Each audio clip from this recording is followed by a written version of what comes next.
Bismillahirrahmanirrahim. Assalamualaikum warahmatullahi wabarakatuh. Perkenalkan, nama saya Nur Halifah Nurdin dari kelas 11-2. Dengan adanya video ini sebagai bentuk pemenuhan tugas saya dalam pelajaran sejarah yang telah diberikan oleh Pak Ishar. Dan adapun materi yang saya bawakan yakni perlawanan Mataram, yaitu Sultan Agung.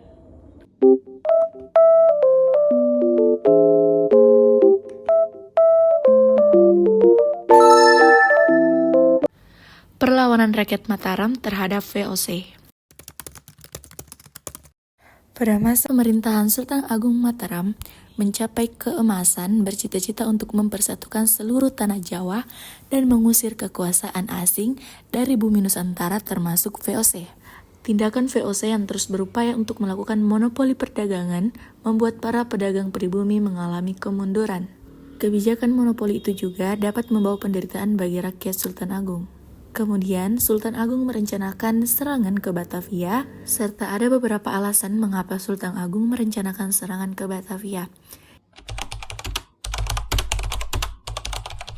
Yakni yang pertama, tindakan monopoli yang dilakukan oleh VOC.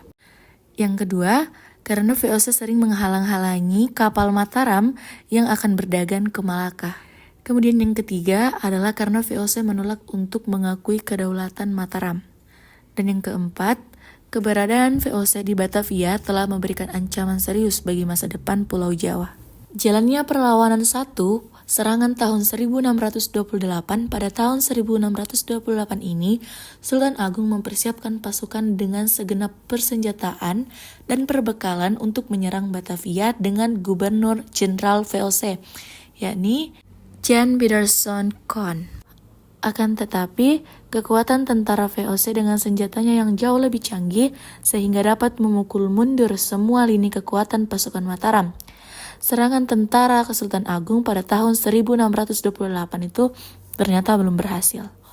Kemudian pada serangannya yang kedua di tahun 1629, pasukan Mataram kembali diberangkatkan menuju Batavia. Karena belajar dari kekalahan terdahulu, Sultan Agung meningkatkan jumlah kapal dan senjata. Ia juga membangun lumbung-lumbung beras untuk persediaan bahan makanan, seperti di Tegal dan di Cirebon.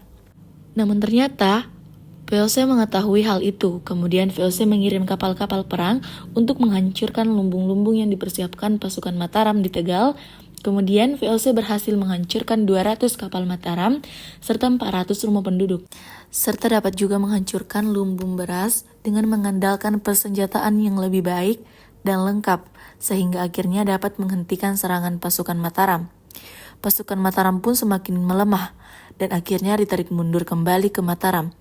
Dengan demikian, serangan Sultan Agung yang kedua ini juga mengalami kegagalan. Upaya Sultan Agung mengalami kegagalan. Hal ini disebabkan oleh yang pertama, persediaan makanan dibakar oleh Belanda. Kemudian yang kedua, terjadinya wabah penyakit di kalangan tentara. Dan ketiga, persenjataan yang tidak seimbang. Dan yang terakhir, jarak Mataram dan Batavia sangat jauh sehingga cukup melelahkan dan pertahanan Mataram kurang memadai. Sebagai pengganti Sultan Agung adalah Sultan Amangkurat, yaitu sultan yang memerintah pada tahun 1646 hingga 1067. Baik, mungkin cukup sekian dari pemaparan atau penjelasan mengenai perlawanan Mataram yang telah saya paparkan. Semoga semuanya dapat mengerti. Selamat menjalankan ibadah puasa dan semoga saya dapat 100. Amin. Terima kasih. Assalamualaikum warahmatullahi wabarakatuh.